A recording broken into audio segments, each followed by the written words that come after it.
Okay, great. Hello, everyone. Thank you so much for joining us. My name is Teresa Moon, and I am Director of Business Development for RB Advisory. We're a Florida-based risk management and cybersecurity and compliance firm, and we want to welcome you today.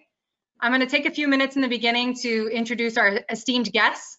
Today, we are demystifying CMMC, the latest buzzword around federal contracting these days. We're going to try to break it down to you in the most simplistic terms possible. But like I said, I want to start today by introducing our panelists and the experts within their particular fields. So I'm going to start with Regine Bonneau. Regine is the founder and CEO of RB Advisory, LLC, which provides cyber risk management, security assessments, compliance services, forensic audits, and privacy consultations for private sector and government clients. She founded RB Advisory after years of working in the risk management and compliance industries. Ms. Bonneau is a leading expert and practitioner in governance, risk management, compliance, and cybersecurity. She believes in order to create an effective governance, compliance, and security culture, there needs to be an understanding of each aspect of the phenomena in enterprise risk management and governance with insight and commitment at every level of an organization. Her career spans 20 years with a focus on people, process, and technology in the healthcare, financial, legal, government, and energy sectors from small to large enterprises. Welcome, Ms. Bonneau. Next, we have Ryan Huss. Ryan Huss oversees daily operations at Parabilis, a private lender to government contractors. During his time at Parabilis, the company has grown over 300% and now serves 50+ small business contractors to the federal government. Mr. Huss has spent most of his career as a ground floor employee at numerous small businesses and as a management consultant to Fortune 500 and public sector organizations. His experience contributing as a small business employee to consulting for large organizations has broadened his perspective of the business life cycle and appreciation for effort required to create a successful company. He received his bachelor's degree in finance from Georgetown University and a master's degree in business administration from the University of Maryland. Welcome, Ryan. Next, we have Michael Aboud. He is CEO and founder of Tetherview, a leading private cloud provider based in Oceanport, New Jersey. As the creator of Digital Bunker, which is trademarked, Michael has assisted companies comprehensively transform their IT infrastructure. Since its inception, Tetherview has quickly become the leading private cloud provider that offers a full service cloud solution that encompasses security, compliance, backup, and mobility. Michael has more than 15 years of business technology experience and has led teams large and small across multiple industries to successful outcomes. Michael enjoys sharing knowledge on the topics of cybersecurity and technology. He serves as expert consultant and technology developer. Michael is a frequent speaker at technology events and often hosts strategic meetups for the tech community at the Tetherview offices. Today, Tetherview remains unique in the market, delivering a turnkey, cost-effective enterprise business class cloud computing environment to companies. Welcome, Michael. So without further ado, I'd like to get us started. We're going to hop right into it and make sure that we're addressing all of the comprehensive overview that as it pertains to CMMC and also NIST 800-171. So let's begin, by doing a little tracing of how and why any of this is necessary for conversation today. For those of you who are familiar with the federal contracting industry and have been a part of it for a while, you no doubt have heard of NIST 800-171. This is the framework upon which CMMC is being built right now. So it's the best place to begin. Since it's a set of regulations related to cybersecurity, I'm going to ask Ms. Bonneau to start us off and walk us through a little background as it pertains to NIST 800-171 and the construction of CMMC and going forward. Regine, if you would, please. Hello, good morning. Well, good afternoon or good morning, depending on where you are, right? Thank you again for having us here and doing this. And this is our duty, right, for what we've been doing. And education awareness is a key factor in everything that we do. So really just to, start it off, what is NIST, right? We all hear about it. It's the National Institute of Standard and Technology. And they do a lot of things, but information technology is one of the things that is they're commissioned with by the government to start putting standards in place so that companies can start using those standards to better provide security and information within their network infrastructure. So we've been hearing a lot about NIST 800-171. There's different frameworks, but for NIST 800-171 was taken from the larger of the compliance risk management framework. We call it the NIST 853 by the DoD back in 2016, in order for their supply chain, their subcontractors from their prime to the sub, to analyze and to do a self-assessment, right? To analyze their network infrastructure, from policies and procedures to the technology that they use to how they're securing the information that they're getting from the government. Because at the end of the day, national security is key factor, right? And how do you do that? And people don't know how to do it. And what's the standard and the format that they're looking for and how they should do it. And this 800-171 provide that, right? Amongst other frameworks that people adapt. A lot of people within the DoD world knows a lot about DFARS, and that is a clause within the DFARS that's adopted when it comes to basic safeguarding of information, right? And especially from the government's information that they're giving you at any level. And that's the thing that people don't, we're running into. It's not if you're doing classified work or unclassified work, what type of work you're doing. At any level, you have certain information that may be pertinent to security, from the badge ID that you have to access a facility to anything else, right? So from that, there were 110 questions that were selected that the government felt that it was compatible for people to be able to answer. And from those questions, it stands from, we'll call them control families, right? It went from access management, access control, configuration management, understand the assets that you have from, assets means inventory, devices that you're using, your servers, hardware that you have a complete inventory of that, and promoting visibility. Awareness and education awareness training, and training stems from just the awareness to the training of everyone, and that is to keep update of what is it that they need to know about cybersecurity, how to detect any issues like phishing or any abnormalities that they see on the other hand side as end users, and also your IT providers and also your technical team as well have training that they have to go through. There were 18 domains, right? I'll sit here and name all of them, right? Audit and accountability, incident response, but recovery, risk assessment. Do you conduct a security assessment, from vulnerability assessment to penetration testing?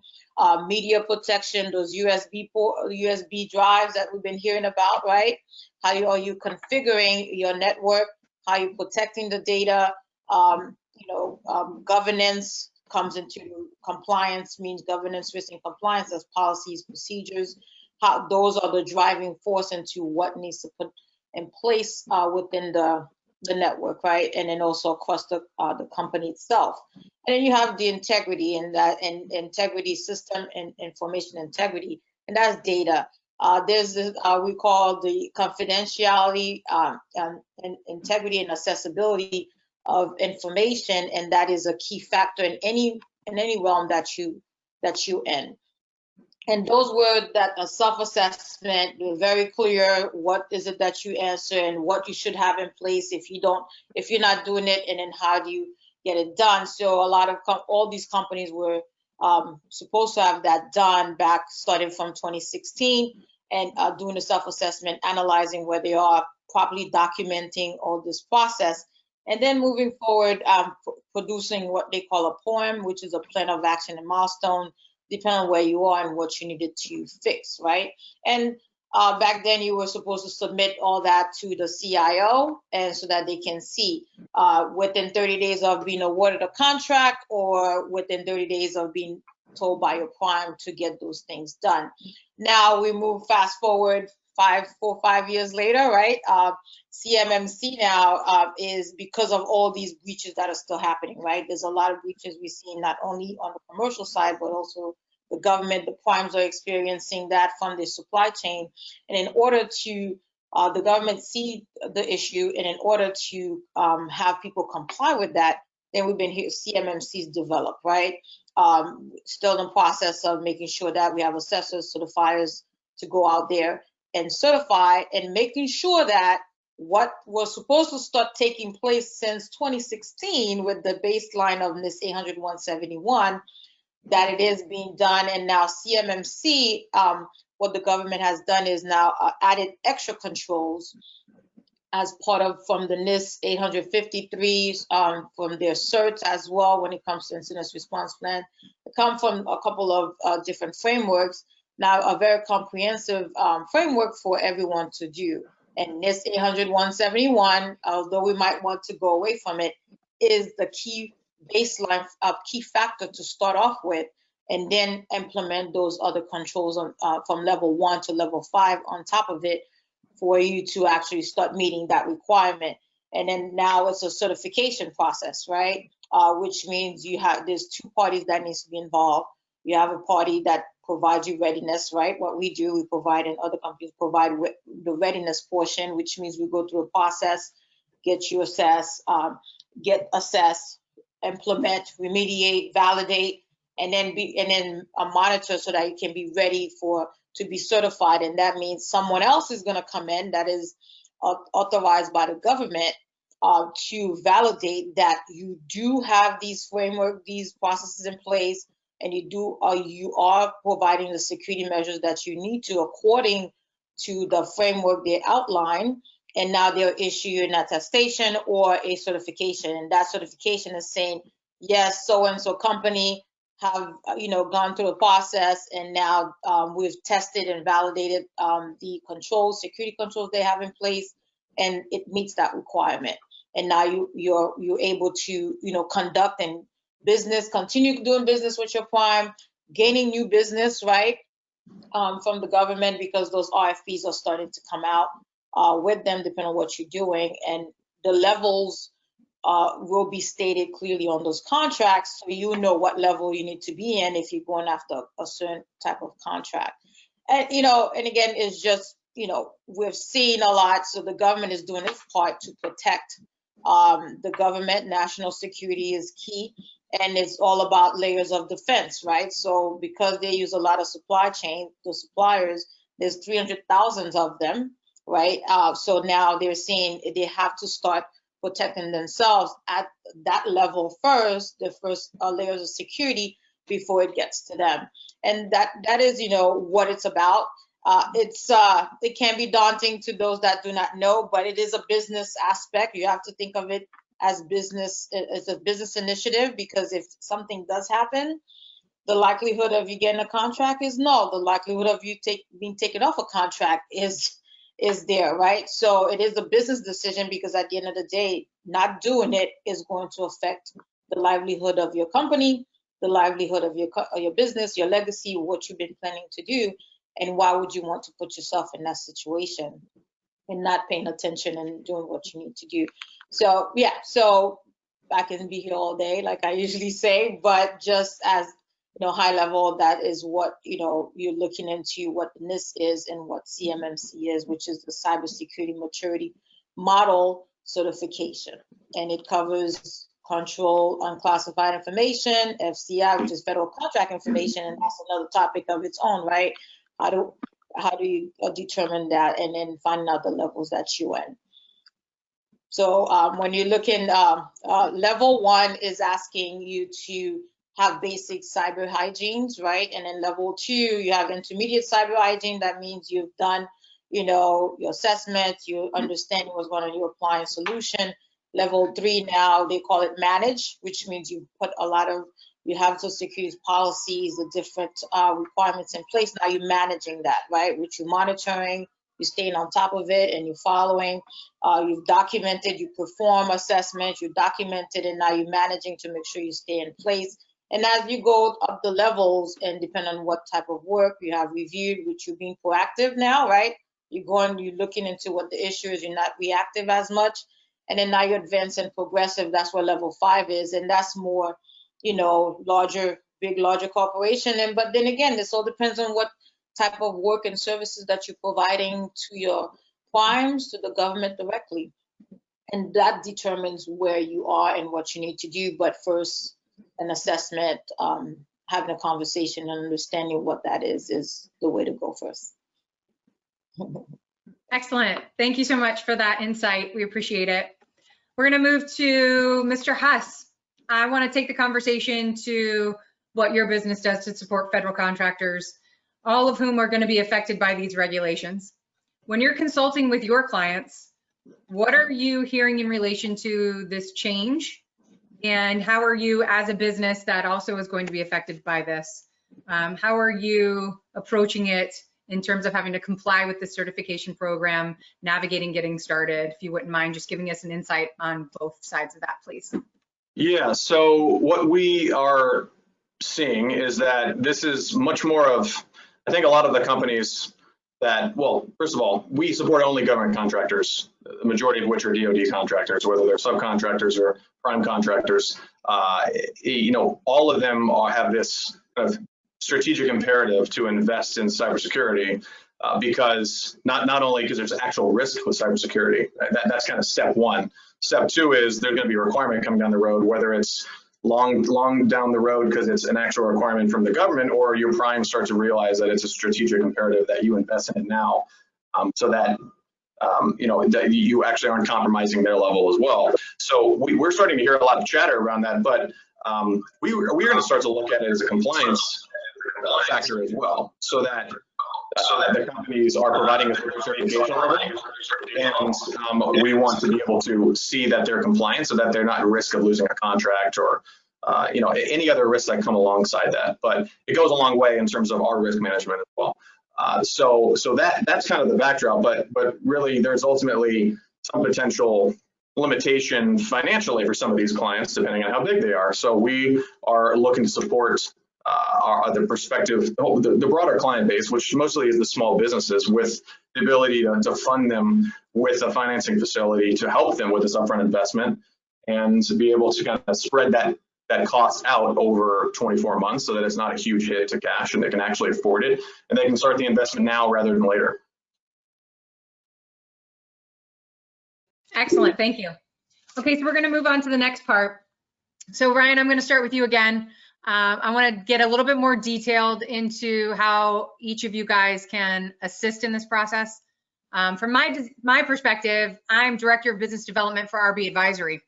And so, if you're a federal contractor watching this presentation now, each of these experts would be a best first step as far as we all work together in a partnership and we can all, walk you down to that ultimate goal of being compliant.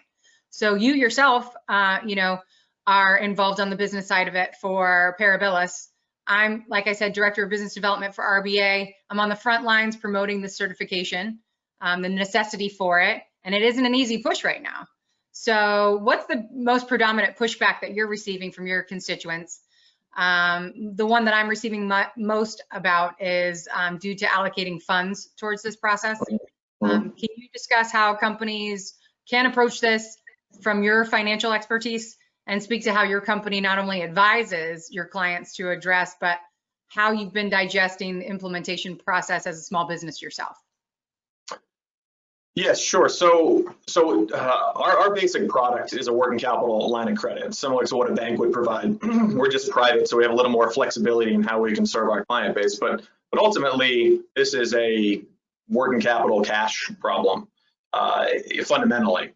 But even before that, I think some of the pushback is I'm just not sure if I want to focus my efforts on that right now. And I think that might be a little bit short-sighted because a lot of operators in the executive level they can get really focused on winning the next contract and and kind of the more tactical stuff. And I think it's, we see the more successful operators rise up a level to the strategic level to start to look at the broader investments that'll pay off over the long term. This one seems like a no-brainer, given the fact that you can actually start to use it as a marketing tool, aligning yourself with larger primes and aligning yourself and positioning yourself differently to the government.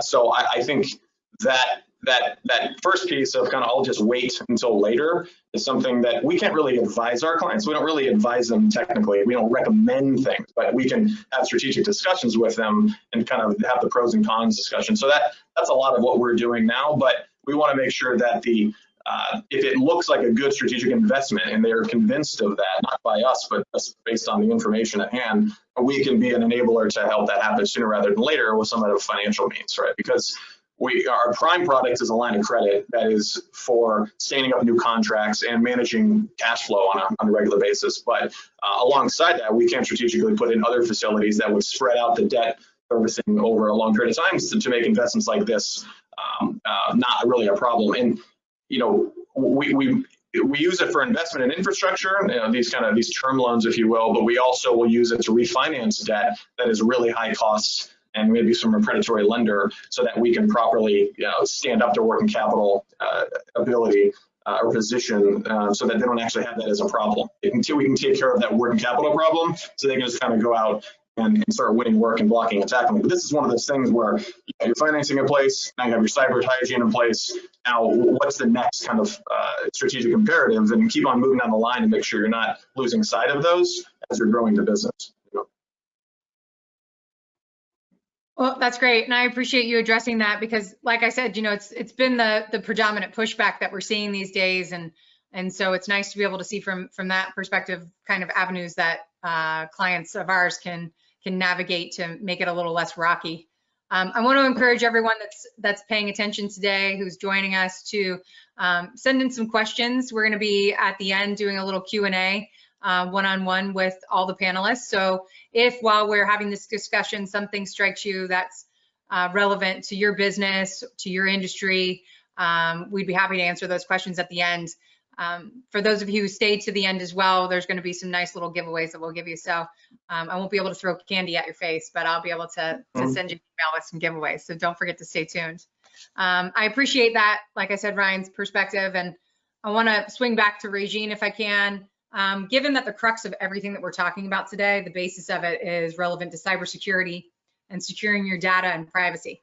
We say it over and over again, right? The biggest asset to your company is your data.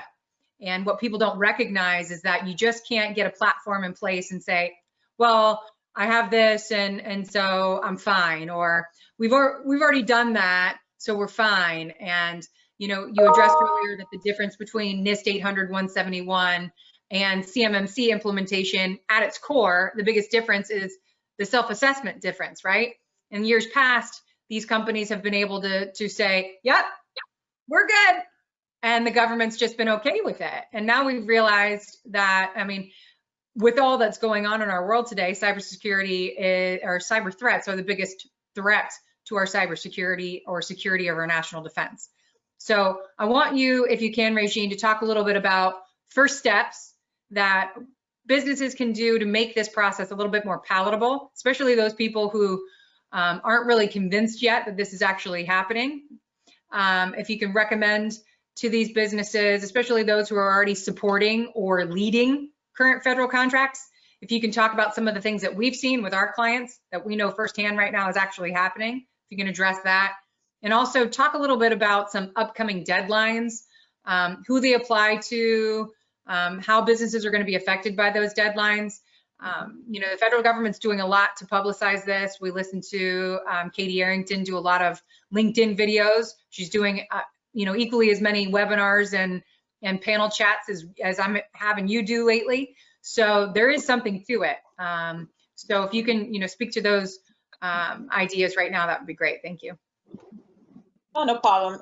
And, you know, Ryan mentioned earlier, right? There's a lot of the pushback that you were seeing. A lot of it aligned with what he's saying. Right? It's not just it's finance, right? At the end of the day, it's finance. One, no one really thought this was really going to take place, right? Because again, 5 years ago, it was just do it at your own pace and send me this, and there's nothing to, there were no validation process in place, right? Unless you were like one of those companies that really understood the value, not that no one understood, right, their value of their contract, but not had the available resources to do that, because it's a large undertaking. It doesn't matter if it's a 5,000 expense to a high expense, depending on the size of your company, but it is an expense and it's unexpected, and no one budgets for that. And one other thing we always say, you're investing in something you don't see, right? Because I can buy a computer, I see it, and like I said, it costs me X, Y, and Z, but you're protecting what's inside, right? And you don't see it. So, okay, well, yeah, well, it's working, right? It's always, it's working. Why do I need to fix? Why is it? It's nothing's broken. It's working. And it's, you know, you still hear that. And a big portion that we hear and why we're doing this as well is that no one really knew about what NIST 800-171 was. Or they heard about it. Yeah, we heard about it, but it wasn't priority, right? So no, it's not a priority until now it's becoming a priority. And a lot of the what we've seen, and people are waiting to see the assessors, the certifying body, what they're doing. Remember, the key word is certifying body, right? So that means that they need to be able to certify something. And you want, and because it's not a lot of them, right? And remember, 300,000 versus, even if it's a 10% or 1%, over 300,000. And if you have contracts that are pertinent, that are not only that are coming up for renewal, and then your prime is asking for validation or information, you need to be ready. So, and part of the ready is where it takes the time, right, to do it. And that's the mindset that we're shifting, and tell people, look, you have to be ready to be certified. You can't be certified and not ready. You have to know what you're being certified on, and you need to pass the first time, right? Passing away, failing, and then waiting to turn around can be detrimental as well, right? So, you know, the first steps, we talk about what first steps we should use. First step is to talk to a consultant, right? Someone who's been doing this for a long time, like what we've been doing this since 2016, since its inception, even prior to that, because the NIST is not something brand new, right? The framework is not brand new. It's just the portion that they picked is brand new, and also to some of the requirements that's needed. Speak to, get an assessment, understand the business that you're doing, because one of the things is, well, how do I know what level I am? Right? So there's different classification from each level to tell you which level you need to be. And actually, we can use that example. Yesterday, got a response back. Well, we only handle FCI, and it's part of RFP, and an FOUO, right, for official use only. Well, guess what? I was like, well, okay, well, if it's not level, if it's anything level 1. If it's anything higher than level 1, then we can talk. If it's not level 1, we can't. So I said, well, I'm a little confused, because everyone needs to be at a level 1 process, right? So it's not if you don't fall for level 1, it doesn't. That's when I can talk to you. Level 1 is a step 1. So why not do the step 1? That should be most likely the easiest step, right? And I say that because there's other parts to take place. And then from I went back, did some research, add some links to it, and then properly use a re-education of things that you don't know, because again, what does that mean to me? And now I said, well, as a matter of fact, after talking to you and what you just mentioned, you actually need to look into getting a level 2, because the contract information that you have is considered under QE, right? So it's not just a vague contract. So the contract information is also looking at, it may be unclassified, but if I can put it together, then it becomes a classified information. So that is, you know, we're hearing that as well, aside from cost being a factor. So how do you do that? Well, guess what? If you start with your assessment and you understand, and that's an initial investment, right? And you understand where you are, then you can start putting that plan in place and be ready, right? And getting ready, and now you can budget and see where that comes into play. And Ryan can come in and say, okay, well, I see that it's going to cost you X, Y, and Z. Let's use $150,000, right, from your assessment to, you know, implementation, and now moving on, what that cost would be is different. Then now we can space it out. Well, you do this first, and then you can get your implementation and you're ready. Because at the end of the day, if you don't have that, and you can show, hey, at least I've done all this, and now I'm waiting for certification. It's really, certification is just a 2-3 day engagement. The first portion is you're looking at maybe 3 to 8 months, right? And it all depends on size. That's the first good step to take to really understand. You speak with someone, understand what you really have, and then now have an assessment to understand, okay, what my current state is, and how now I'm going to get to that future state that I need to be. And then the end result, the end goal is now I can be certified. And then, and the next one would be, after you get the assessment, is really planning what the cost would be to get your implementation in place. And of course, you attack the critical aspects first, right?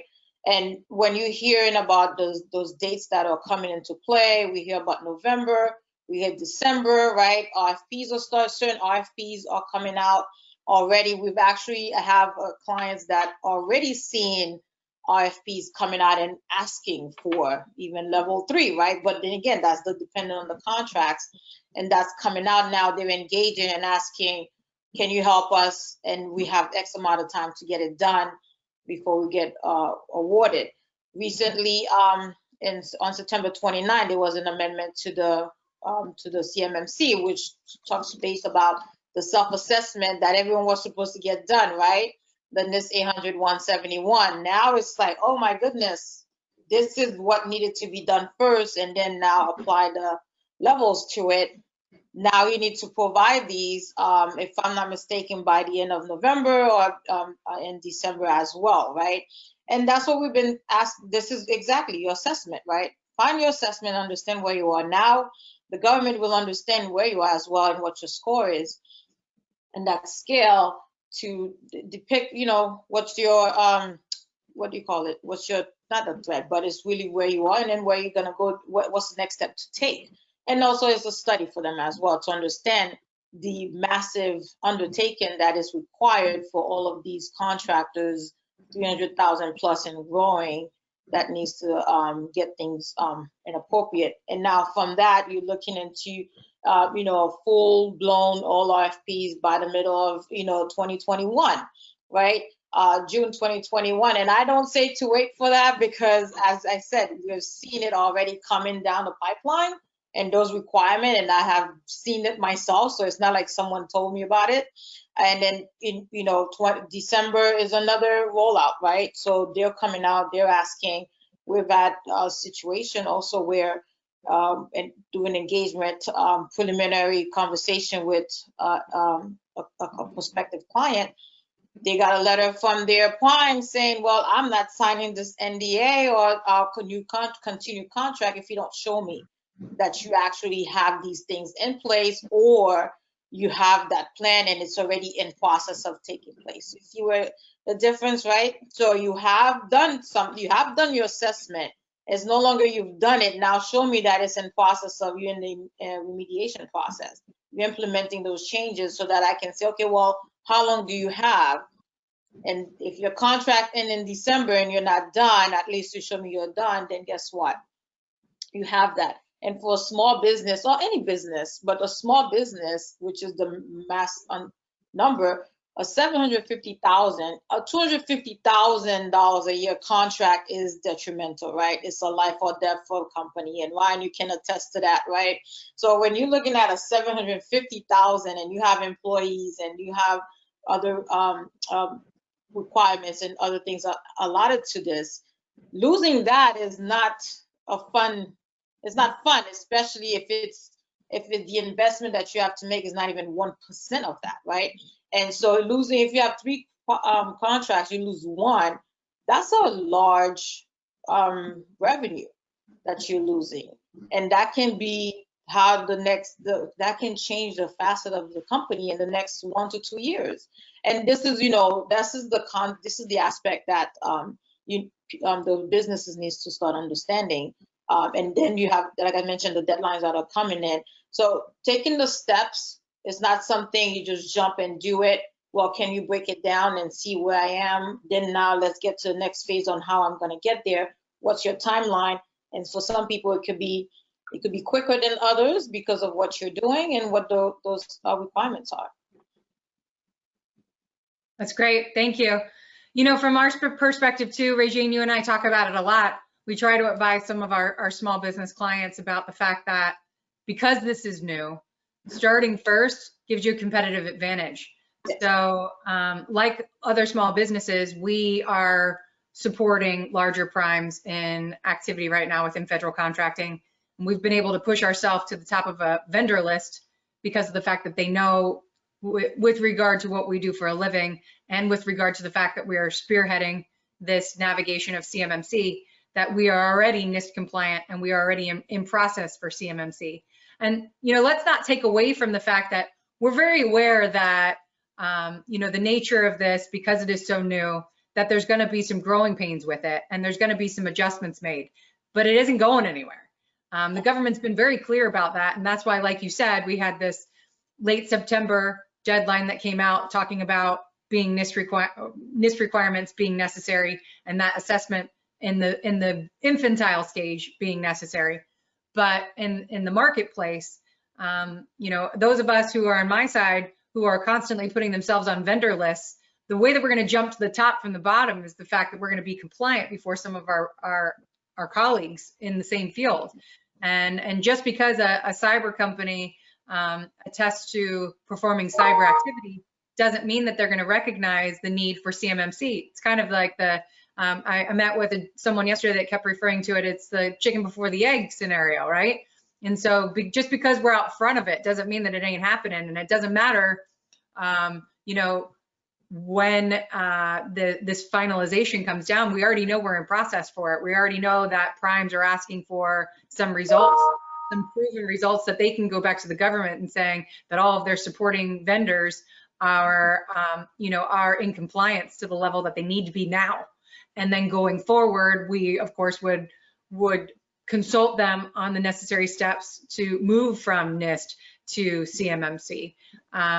So, I think that from a competitive edge, like I said, and, Ryan's said it before as well, it's when the rubber hits the pavement, where are you going to be? Where do you want to be?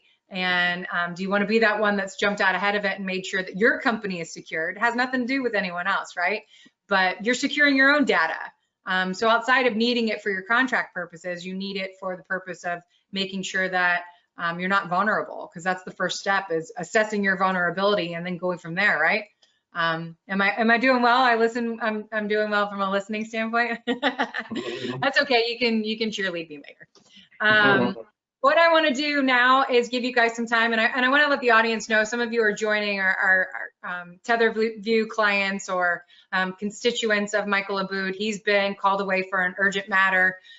We wish him the best. We hope everything is okay, but he had a last-minute emergency that came up, so he's not able to join us. We'll reach out to you though with regard to the platform and offerings that TetherView provides, but we're going to go ahead and roll along because we still have lots of good stuff, and I've already been getting questions from people who are joining us at home or at the office that we can end the call with as well. So Ryan, I want to give you a few minutes to address what you're seeing in your market, address what you're doing as it relates to those government contractors that you are already currently working with, or those that you're trying to gain as a client right now as well. In terms of how things are moving along, where compliance falls into it. From a finance side, obviously that's always an issue. How are things being addressed in your office? And if you can offer some best practices from your perspective of what people who are listening right now with small businesses can do from a financial perspective, get some quick tips and highlight some activity of your company, things that you're proud of that you guys have done this past year. It's been a crazy year with the pandemic keeping most of us in remote places, which has made things in some sense a little bit easier because we're able to work a little bit more freely, but in the case of cybersecurity, it makes everyone a little bit more vulnerable. So talk about your initiatives on the horizon, where you've been in the last 6, 7, 8 months, and where you see your market going, and how people listening today can know what you do best and why they want to give you a call after this panel today. Sure. We were founded by former government contractors, operators in your position today. From our chairman, Dr. Ed Bursoff, who grew his company, BTG, from 1 person to 600 million. And, he's an inspiration, but he's also the person who informs how we approach our clientele. And that is from a empathetic, compassionate position to the government contractor and all the challenges that are unique to this world. So that is first and foremost how we approach our prospective clients as a partner rather than just a product provider. And I think that helps us see a lot of the nuances to their issues and really customize how we service them. And we're predominantly serving the small business community in the government contracting world just by nature of where I think the most need is. There's 125 billion plus in small business contracting dollars set aside every year, and each one of them will at some point experience a working capital shortage, and where they get it from will matter a lot. It'll correlate highly to their success and how much money they'll have to pay for it and where they can go. So we try to be the next best thing to a bank. I mean, we're effectively providing what a bank provides, just with a lot more flexibility and a lot more access to capital, which is exactly what a small business needs, because banks are great in certain situations, but in other situations where you have to check a lot of boxes, credit history, profitability ratios, and there's just a lot of financial maturity that goes along with getting to a bank or qualifying for a bank. Especially if you're fast growing, and if you just won your first contract, you might not know exactly where to turn, and you might turn to all the other things that are alternative to a bank, which are typically factoring companies or cabbage loans or PayPal loans or any number of kind of a patchwork of providers. So what we want to be is a one-stop shop to help a company get from small business, just adding headcount to their first contract, all the way to graduating to a bank or to some acquisition or something down the road. So that's kind of a backdrop of what we do, and we look at our companies a lot more based on the leadership team and the contracts that they're trying to go after, rather than a lot of kind of black and white financial metrics. But what we're really trying to do while they're with us is trying to help them mature financially. So they're similar to kind of investing in cyber security that we think are imperative for those who are going to be successful, is investing in your financial infrastructure as well. So, whether you actually have a CFO or if you have access to an outsourced CFO or at least a controller level expert who's going to help you see strategically into the distance of where you're trying to go and then map out how to get there. That's something that takes some doing, and it's not going to be easy to do just as from your internal operating perspective. I think it helps to have a third party that really understands the financial aspects of growing your business, because there's a lot of foresight needed there. And I think there's not enough companies that are really focusing on that. And I think that's another place where we see that not as a cost, but as an investment. And so I'm constantly trying to educate our client base on cost versus investment, because you're really laying the foundation of your future. And that's the investment side of this. We also, along that same line, is good accounting software, getting audited or reviewed financials on an annual basis. That a lot of times people say that's too much money, but at the end of the day, it make sure that everybody's reading from the same sheet of music. That your financials are accurate. It's something the banks can ask for eventually. So why not start getting used to that process now and knowing that you have good books? And then from a financial hygiene perspective, you're getting to a point where you are managing through those good financials, but also on a weekly rolling cash flow model. You're looking at things, you're looking at a dashboard of your cash view on a weekly basis, 13 weeks out. And you're doing that in concert with either you have a good financial staff or you have someone outsourced. It can be a mix of the two, but you need to have someone who is helping you that really knows finance, or at least the accounting side of your business, and then somebody who can help the strategic aspect. So it's the combination of the tactical versus strategic that I think is something that is a good investment now rather than later. And then a relationship with a good financial partner, depending on which stage you're at, because we might not be the best partner for the next stage. So who is that partner? And are you developing relationships with them now so you understand exactly what you're going to have to put in place when you get there? So again, trying to educate the client base to look strategically rather than just winning the next contract and then assuming everything will be okay once you win that contract. It certainly solves a lot of problems, but it does not fill in the infrastructure of your business. So that's kind of how we approach the market. Great, thank you. Regine, similar question, just from a compliance and cybersecurity perspective.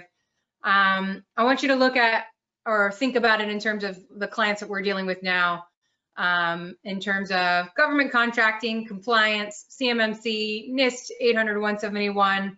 What are some best practices? I know we have a ton, but if we can, boil it down to the most basic and most simplistic approach, in knowing what we already know from the pushback that we've gotten and from the clients that have already joined on with us. Best tips, best practices, and then what we've been doing since the January 31 rollout of CMMC and where we see it in the next 6 to 12 months as far as how it's going to affect the government contracting environment. We know just from research that we've done that we have a very small community of contractors now that's going to blow up to 300,000 within the next 4 years, because we're almost done with 2020. And I know everyone thinks the end of 2020 is going to bring the end of the pandemic. I have yet to see that being something that's on the horizon, but we are still business as usual in our industry. So where have we been from your perspective as the leader of our group in the last 9 months now, 10 months leading our clients, and where do you see this helping us grow into the next few years as that contracting field absolutely blows up? I'm unmuted now. Okay. Well, it's no one expected what we were dealing with, right? And we still don't know where the future is. But however, business is going on as usual, right? We're still, coming in from what we're staying on the topic that we're discussing. We still have to protect the business. Now we're more exposed than ever because now everyone is remotely at home, right? We have remote employees. So how is that access being done? And how is security still being followed and policies are still being adhered to, right? So we have a lot of other factors that now have come into something already that no one understood, no one really wanted to pay attention to, but we're seeing even the avenues that we're using to educate to do also succumb into those security issues as well. So, it's not changing what the requirements are, what people need to do. It just delayed the process a little bit, right? And now you're going to have the influx of a pickup. So the clients that we've been fortunately to be working with since the inception of just the self-assessment, and then other clients in the commercial business now is like, okay, well, we've done this portion, you add the this, now we need to add to the other one. They see the value of it because they don't have to think about that issue.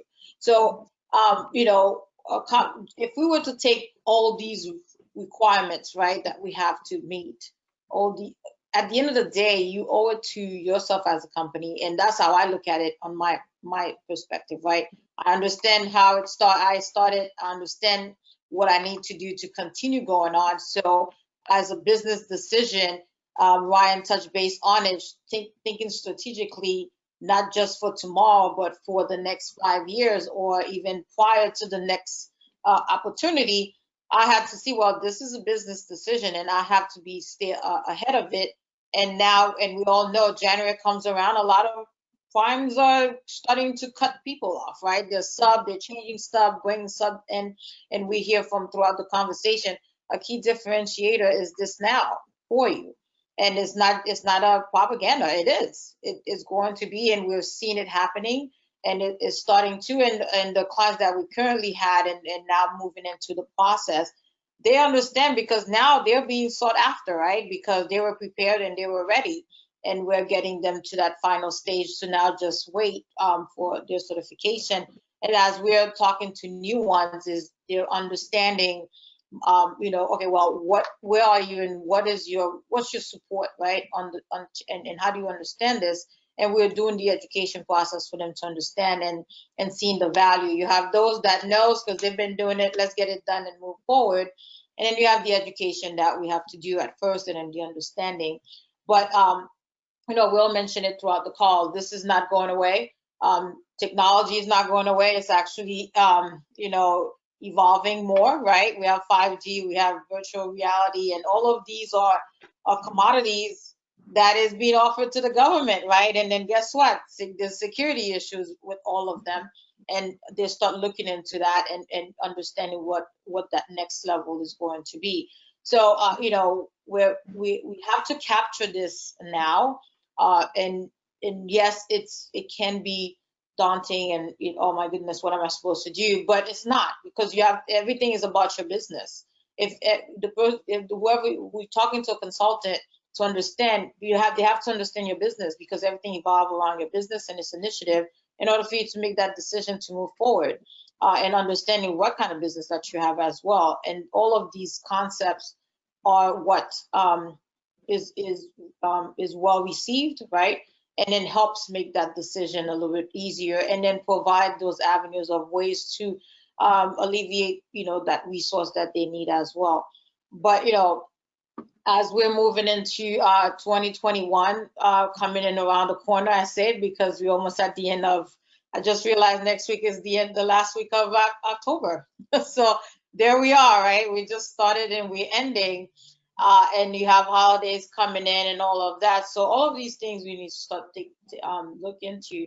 And 2021 is just going to be another influx of new regulations and additional regulation changes, and now more adept, because everyone is starting to realize that this needs to be done, because we're not going to lose because you weren't ready or you didn't know.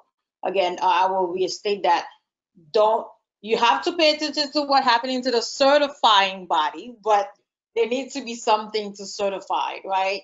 And that's what we are talking about, and that's where the level of efforts, that's where you stand right now. Because if there's nothing to certify, and then you're going to spend money to bring a certifier in, you can't say, "Can I have my money back?" Right? Because what am I certifying, right? They have to have something to certify it, and you have to be ready for it, because you want to pass that first, and you want to be that key factor. It's business, right? I'm ready to do business now, or I'm going to get ready. So who am I going to pick? Ryan, you can tell me, I'm ready to do business now, or I'm getting ready to do business, right? It's at the bottom line, it's a business decision. I'm going to go with the person that's ready to do business now and can show me.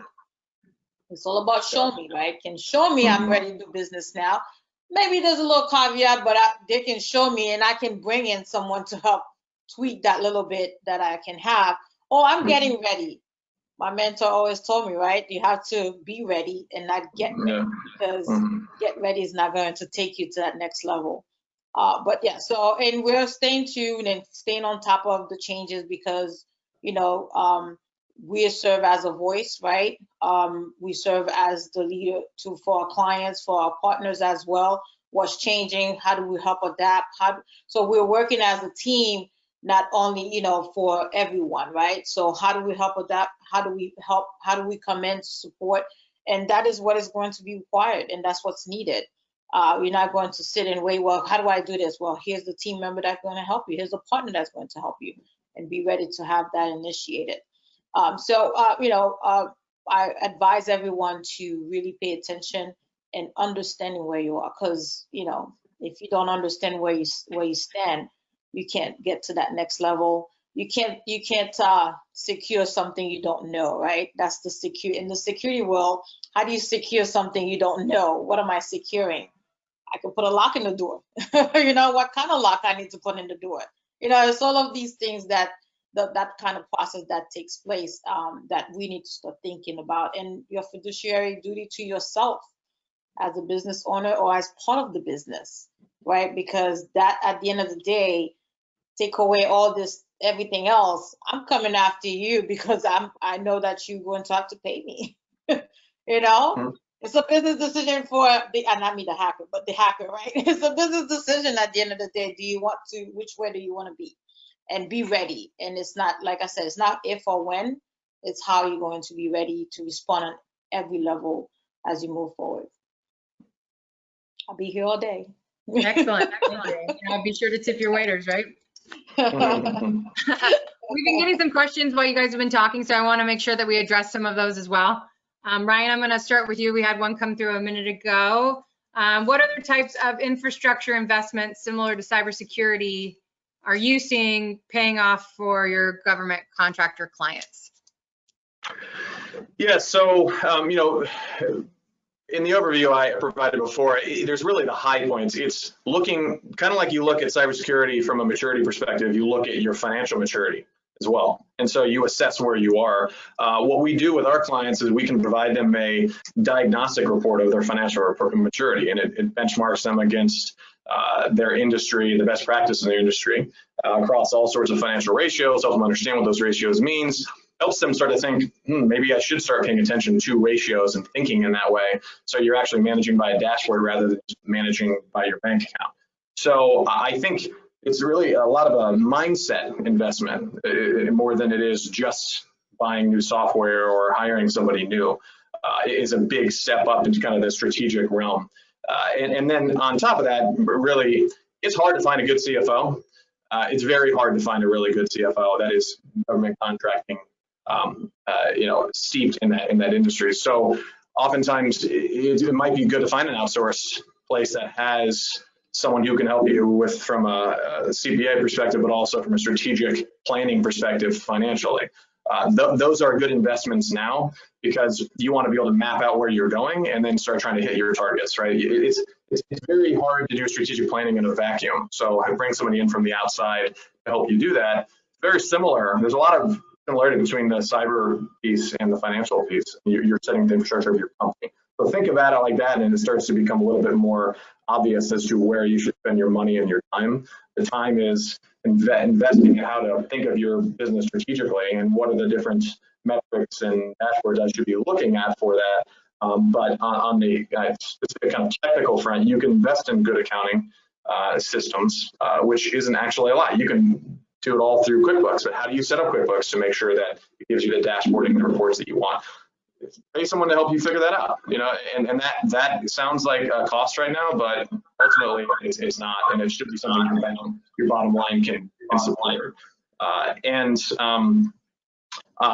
Same thing goes, the same people that do that for you are probably not going to be the ones to do your reviewed or audited financials. You want to start getting bank ready, if you will, so that because what they're looking for is really no risk. And how do they ensure no risk? Well, it's not just your track record, it's your financial operations, how you're going about it. Are you actually keeping books? Do you have all your compliance in place? And so if you start to look at what they're looking for and start to try to manage and graduate towards that, you can probably think about that as a maturity scale from I'm just doing the books in Excel to I'm getting the audited financials with the help of outside controllers and start to think about what a bank would be looking for. And then you have the option of going to a bank or not. You know, a lot of our clients end up, our average client stays with us for 3 years or more. And a lot of times when they actually have the opportunity to go to a bank, they don't. And it could be for any number of reasons. It could be that they didn't find the right bank that has the expertise they're looking for, that speaks their government contracting language, or it could be that they're growing too fast and the banking partner that they looked at isn't really interested in the doubling of the line of credit size within 6 months after they become a client. It could be any number of issues, but the point is we're trying to help our clients really just continue to think of investing versus the kind of cost piece of it. So I hope that answers the question. Absolutely, thank you. Regine, I'm going to pop to you. We got a question in a roundabout way about remediation and implementation, and I'm going to modify it a little bit because I think that it's an interesting topic because we run across it all the time. We have done a lot of research about how a lot of companies who've gotten out ahead of CMMC navigation, and we refer to it in our world as the pathway to CMMC, if you will. we find that a lot of contractors are getting bogged down in remediation and implementation. And so if you can speak to it a little bit about what are small businesses going to find as the most difficult aspect of this, in terms of two sides of it. They finally see the light and they realize they need to do it, and we start from there. Or the fact that they're in my favorite place, down at the barrel of my gun, where I'm like, now we get to do it my way, and we have to do it fast. And so where are you seeing that things can be the most difficult in relation to a small business in remediation and implementation of this plan?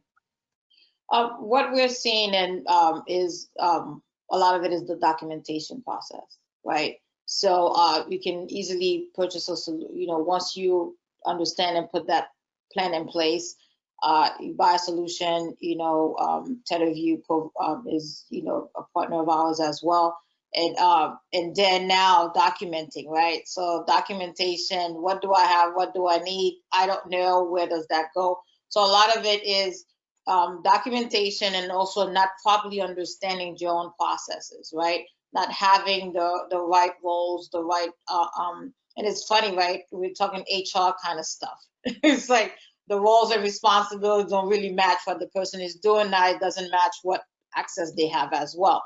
So you get into that role of things, but a lot of it is policies.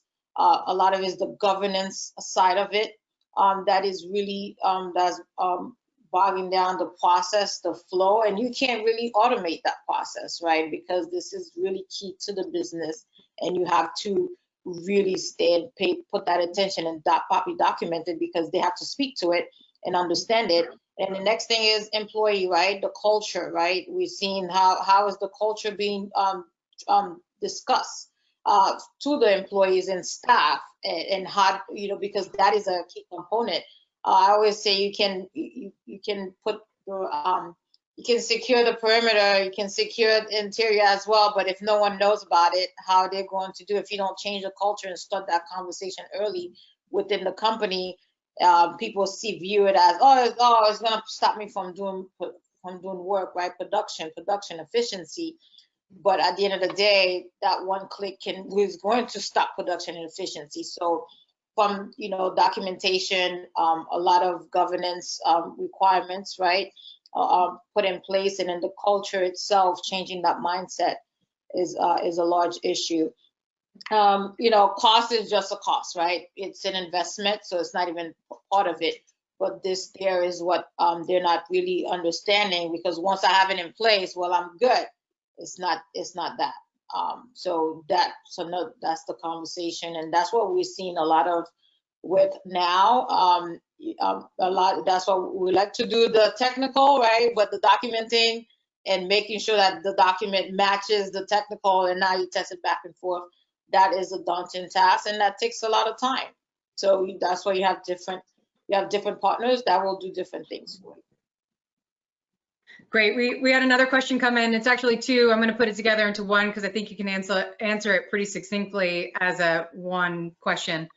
The question is, when you're a really small company and you don't have any resources to hire a consultant, are there any government entities or aspects that are government resources that they can utilize to ask some of the questions that might be baseline knowledge, to ensure that they're on the right track? And then with that in line, is there anything in place right now for the validation process for these third-party certifiers? If you can address that too, because this is something that we talk about all the time.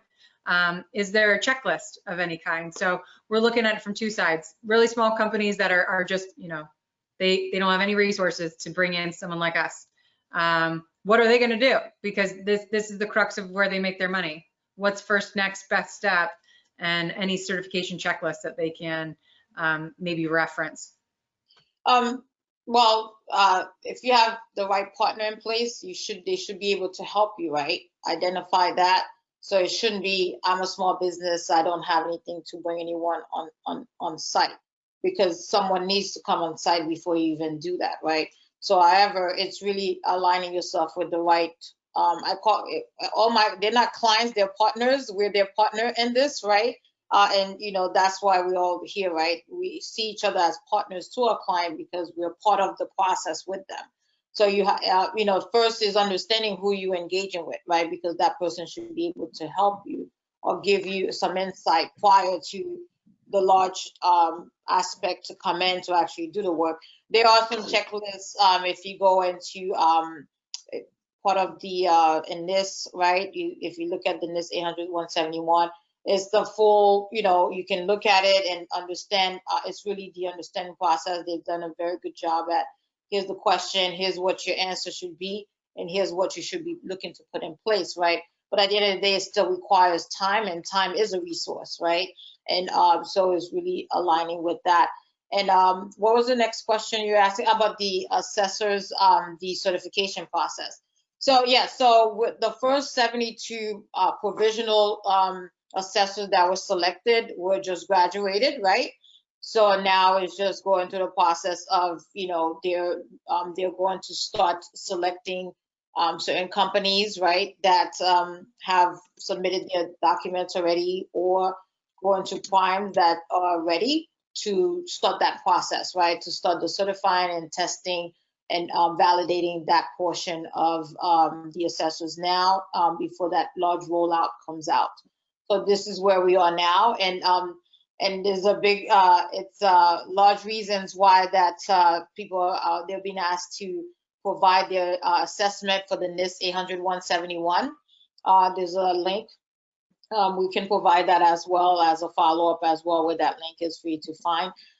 There's a lot of documentation out there, a lot of research. We have information as well, a simple checklist.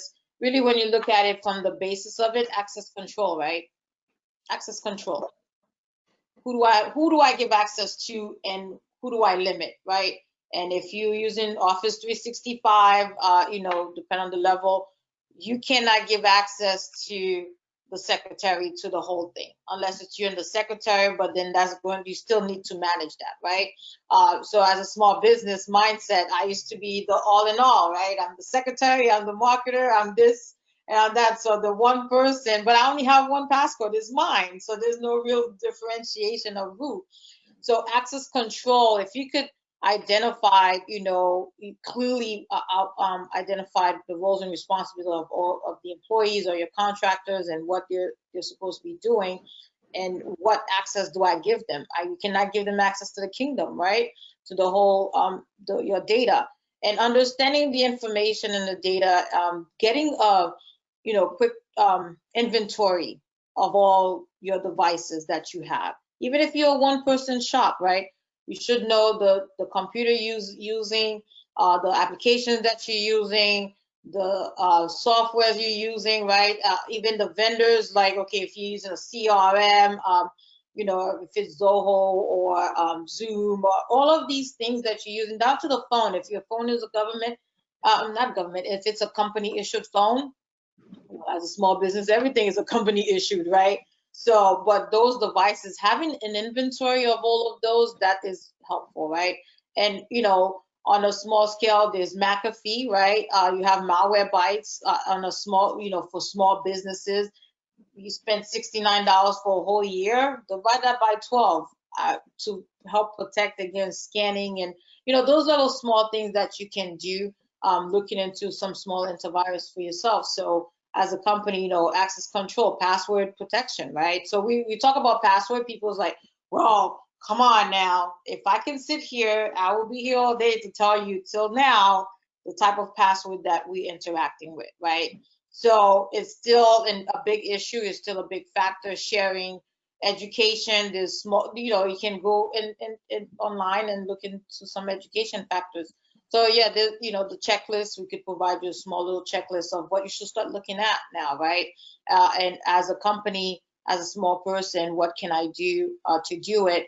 On the sites, there's too many of them, but we'll provide that site where you can go and read upon what is CUI, what is it that needs to look at. So they've done a great job of putting that information out there, and now is the identifying it for yourself as a company, what is it that I'm doing? A one-person company can be doing can be in the chemical industry, right? Or a manufacturing industry, or, for the government, and that one little piece of, chip that you're creating or information that you're providing can be very detrimental to them if someone gets a hold of it. So, the first thing I say is sit down and, hey, read your contracts, right? What my business is doing. And then you go to those sites to have that. But those are the things that you start looking at as a small business, one person. There's a lot of reading, a lot of fact findings, right? And being able to shut out the noise as well and focus on these things, access control, inventory lists of what I'm doing, understanding the data I'm protecting, asking my vendors information, right? Just because they're backing up my data doesn't mean I cannot ask the question. So you're going to have to do those kind of things as a small business to start in mindset. But at the end of the day, you're still going to need someone else to come in before an assessor comes, right? Because you want to make sure that you're validating what you put in place and is really in place and what needs to be tweaked. But find the right partner that is doing that. We sit down and understand the business aspect. What your business is like, right? This is what we do. We're a small business as well. Ryan's company started with one person with a concept, right? But so it's curtailed to that market because we understand what it takes, right? And because of that, we are going to sit and understand what you're doing and how do you get to that level and that next step. And that is a very key factor for us and why we're here today, because we could have just, go to the big guys, right? We also, but what is the need, for the small, because we understand where we came from. And our goal is to really focus on your business and help you understand and help you put something manageable in place to get to where you need to be, because that is still your livelihood.